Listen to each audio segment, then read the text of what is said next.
বিশ্ব নবীজি আমার বলেন, ইনদা যিকরিস সালিহিনা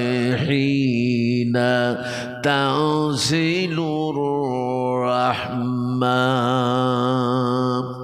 যেখানে কোরআন শরীফের আলোচনা হয়, যেখানে বিশ্ব নবীর জীবন আলোচনা হয়, নবীদের জীবন আলোচনা হয়, সাহাবাই কেরামদের জীবন আলোচনা হয়, মুফাসসিরিন মুহাদ্দিসিনদের কথা আলোচনা হয়, যেই মজলিসে আল্লাহ নামের জিকির উচ্চারিত হয়, যতক্ষণ পর্যন্ত তা চলতে থাকে আর মানুষ শুনতে থাকে, আসমান থেকে তাদের মাথার উপরে রহমতের বর্ষণ হতেই থাকে। বিশ্ব নবীজি বললেন, সাহাবীরা তোমরা কি দুনিয়ার বুকে জান্নাতের বাগানে বসতে চাও? সাহাবাই কেরাম বললেন, ইয়া রাসূলুল্লাহ, দুনিয়ায় আবার জান্নাতের বাগান কেমন করে হতে পারে?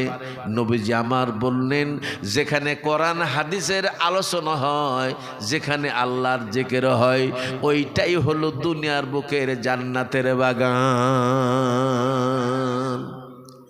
এই জান্নাতের বাগানে বসতে পেরে আপনারা যারা যারা খুশি, তারা দুইটা হাত তুলে একবার তাকবীর দেবেন। নারায়ে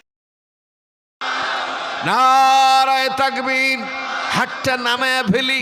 আল্লাহ রাব্বুল আলামিন বলেন, মানুষের জন্যই আল্লাহ বানাইছেন জান্নাত, যা কোরআনে কারিমের মধ্যে আল্লাহ বলেছেন জান্নাতিন।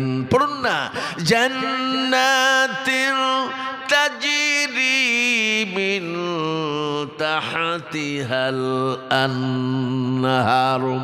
তোমাদের সুখ, তোমাদের স্বাচ্ছন্দ্য, তোমাদের আরাম, তোমাদের আয়েশের জন্য আমি বানায় রাখছি জান্নাত, যার তলদেশ দিয়া চারটা নহর প্রবাহমান থাকবে।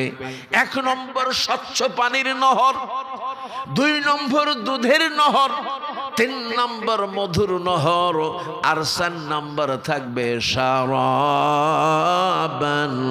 তুহুরা, পবিত্র শরবতের নহর।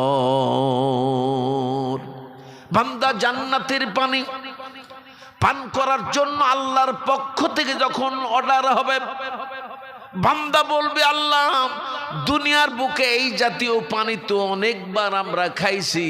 আল্লাহ রাব্বুল আলামিন বলবেন, বান্দারে দুনিয়ার পানি আর আমার জান্নাতের পানি কখনো এক নয়, একটা বার একটা ঢোক খাইয়েই দেখো।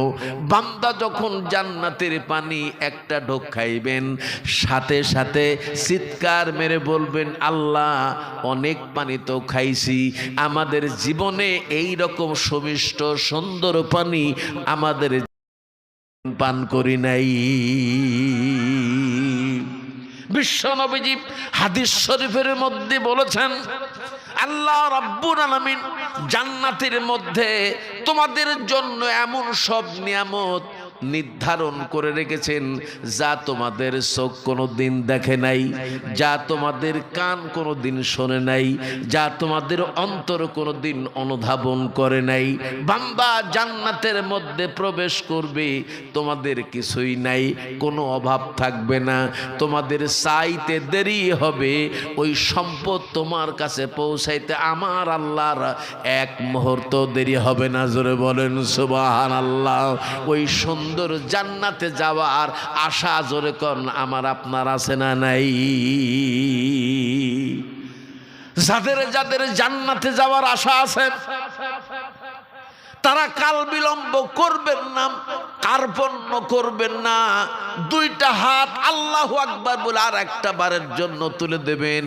আমরা যারা জান্নাতে যেতে যাই, কারা কারা জান্নাতে যেতে চান, 2টা হাত তুলে আল্লাহু আকবার বলে দেখান। হাতটা নামায় ফেলেন। এখন জান্নাতে বসার জন্য একটা সুন্দর ব্যবস্থা দরকার আছে না নাই? জোরে কোন আছে না নাই? বিশ্ব নবীজি বললেন, জান্নাতের মধ্যে সব থাকবে, শুধুমাত্র থাকবে না কোনো বিশৃঙ্খলা, জান্নাতের মধ্যে কোনো টোটা বিশৃঙ্খলা শব্দ থাকবে না, শুধু শান্তি আর শান্তি। এই মাহফিল যতক্ষণ চলবে ততক্ষণ পর্যন্ত শান্তি ছাড়া যেরকম কোনো অশান্তি আছে নাকি? বিশ্বনবী আমার বললেন, সাহাবীরা তোমরা আমাকে কেমন ভালোবাসো?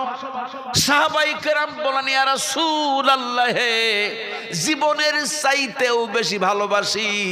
আমার কথার উপরে আমল কেমন করো? কয়, ইয়া রাসূলুল্লাহ, একটা বার বলেই দেখেন।